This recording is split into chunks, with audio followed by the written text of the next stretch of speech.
happens for everybody. We all go through tough times, and I happen to be going through one of those right now. And I was actually very much in denial and not even sharing it when it first happened.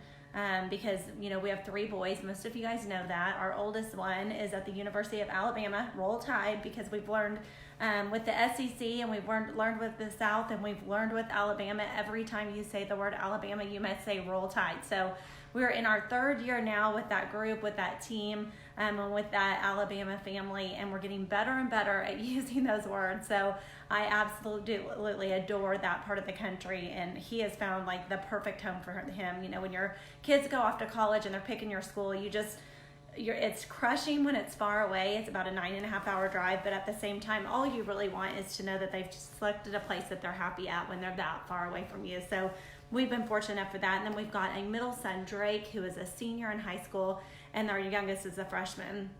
When our oldest was a senior, all 3 of our boys, their passion, one is sports. They love sports, but I would say their number one sport, has been football. And Dakota, our oldest, he was senior quarterback, 3rd game into the season, running with the ball, and a player pulls him back, really horse collars him. His foot was stuck, and he pulled him back and landed on his shoulder. He had the ball in his hand, and it tore his rotator cuff, so much so that the surgeon who did the surgery said he'd never seen such a horrible injury ever on a shoulder, especially at a kid his age as his right there. And basically his arm was off there. I think they had to do 7 or 8 incisions just on that rotator cuff. And I remember just the devastation. I remember Dakota just, here it is a senior year. He was looking at possibly, going to the small college and playing football as an option, and, having some coaches call, and all of a sudden that dream is gone. It's like, your kids see their future. They think they know what they want to do. They're doing all the right things to get on that path to do it. Dakota and all 3 of mine never have missed a practice, never missed a summer workout. They do what's called 100% Dutch, and that's going to summer conditioning every single morning at 6 a.m., 6:30 a.m., never miss. So you teach your kids, work hard, do all the right things, and it will pay off. And he got that devastating injury. The crazy thing about that was when he went down, Drake, our middle, was a freshman, and we had no idea who the backup quarterback would be at that time, not even thinking, so concerned about Dakota laying there on the field, because I've never seen him in such excruciating pain, and he's just bawling because it hurts so bad. And all of a sudden we see our other guy, the middle, who's a freshman, go in number 9 on the field. I'm like, what? Why is the team that we were playing seemed like giants, and he was a freshman? And I'm like, why is my freshman going in there? Oh my gosh, how do I worry about this kid over here who's just devastated? He knows the season's probably gone, and now they're sending in my middle, who seems so young to be out there amongst varsity players. And my oldest handled it so well. He was a champ. He's just, they needed to take him off the field. They wanted him to get to the hospital, but he's like, no way, I'm going to support my brother. I'm going to be there for him. And how hard is that? You're the leader of the team, you're a quarterback. It's your dream, playing your senior season that's taken away, and it's your little brother who's been just thrown out there. And he handled it better than I could have ever imagined. Of course, we're following his lead and his emotions and all that, and he's cheering on his brother and doesn't want to leave that team and wants to be there to mentor, cheer him on, give Drake the strength to go out there and finish that game for him. And it was crazy. It was a hard season at the house, because you have your oldest boy who's devastated, and then you have your middle one who stepped into that role, and it should be the oldest role. And it's that whole thing of, you didn't want to talk too much about it because you didn't want to hurt this one, but you wanted to empower this one because what a chance he's been given. But at the demise of this one, and it was a rough season. We love football, but I have to tell you that was a killer. But man, Dakota handled it so well on how he treated Drake. Well, last year, 2nd game into the season, is Drake's junior year. They have a phenomenal football team, and it is their team that there's just a lot of older kids, great leadership, and they know they're going to go far away that season. They're playing their big conference or their big crosstown rivals. Winning the game, Drake, quarterback, is running, plants his foot, and then goes to turn, and he just felt his knee pop. But he gets back up because he wants to beat this team. He does not want to lose, and so he goes back out there on defense, and he shouldn't have been just kind of hobbling on defense. And he goes back out there, and they pull him off the defense, but on offense, they do all the checks for the ACL, and of course, they're tough. Like, I have the toughest kids ever. They don't get just a little sprained ankle. They go big or go home, which they've gone home. And so they told the doctor that was there, I'm fine. And he goes back out and tries to finish most of the game. They won that game, but it was devastating because he was done for the season, tore his ACL and meniscus. Yes, ouch, Tracy. It was devastating because, again, I already thought I went through this one. No chance we would go through it again, right? That's just impossible. I mean, I did my one. We got the injury out of there. Dakota handled it like a champ. But now all of a sudden Drake goes down, and that was last year. So we had to deal with that. I mean, Drake was devastated, torn ACL, meniscus, done really the whole junior season. He did not get to do sports because it's a 6 to 8 month recovery. Finally he's made it through recovery. He's had a great off season. He was spring football, summer football, won their first game. And my freshman goes to his first freshman game, and they're playing a team here in town, and all of a sudden I see Ethan doing the same thing that Drake did, kind of plant his foot. You could tell he kind of landed wrong, and all of a sudden he's hobbling.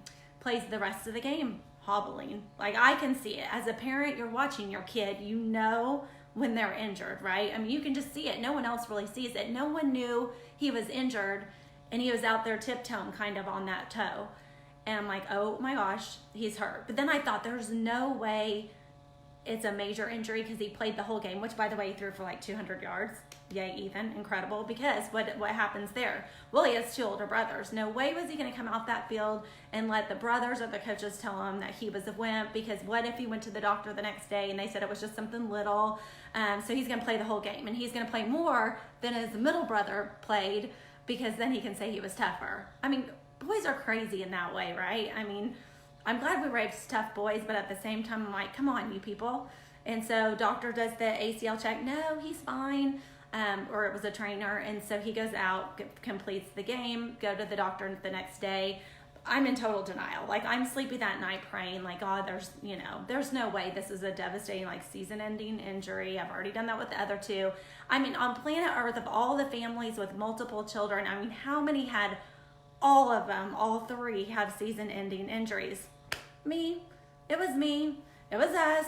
The Roush family. Go to the doctor, and it is a torn ACL and meniscus. Like, literally, they said they could lay the MRIs of Drake's and Ethan's over each other, and the injury was almost identical. And what they did was almost identical, so that makes total sense. I mean, can you believe that?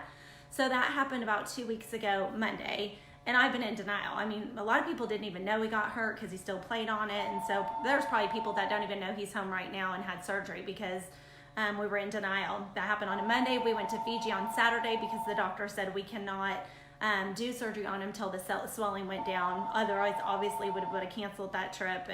And we went away because we knew it was the calm before the storm. So we came home late Sunday night, Tuesday morning, 4:45. We're at the doctor, and Ethan has his surgery. So I know now what to expect. So hey, if you're out there and your kids are going through any sort of injuries and you want me to talk with you, if you want to message me, want me to pray with you, I am your girl, because I've been there and I know what it feels like. It's a lonely world when you're sitting at home and your kids at home, and you know that they're missing out on their freshman orientation, where all the freshmen went away and had like a camp for a couple days with all of their classmates. And he's got homecoming this weekend, first homecoming of this high school season, and he's not going to be able to make it.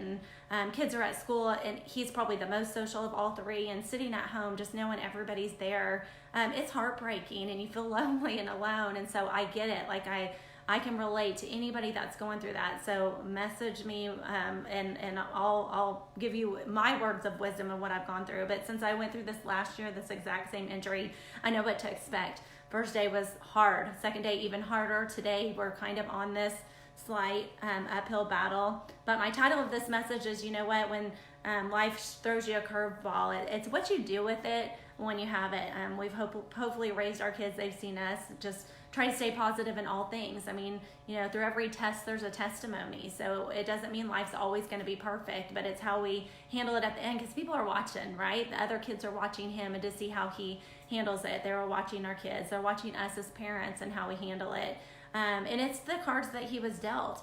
And I love it because here he is, 15 years old, with the most positive attitude. Hey, I'm going to take this time to recover, to get stronger, bigger, faster. I'm going to take this time to work on grades. I'm going to take this time, whatever it is. He was looking for the positive in every situation.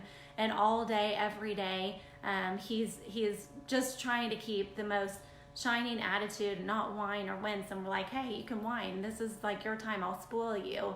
But it's amazing watching him. So I've got him right here. He's watching me on live, so I want him to wave to y'all. You can kind of see the contraptions. He's through a bunch of different things, whether it's an ice machine or there's a machine that's lifting his leg up and down. That's what he's doing. But he's such a great guy. I adore him.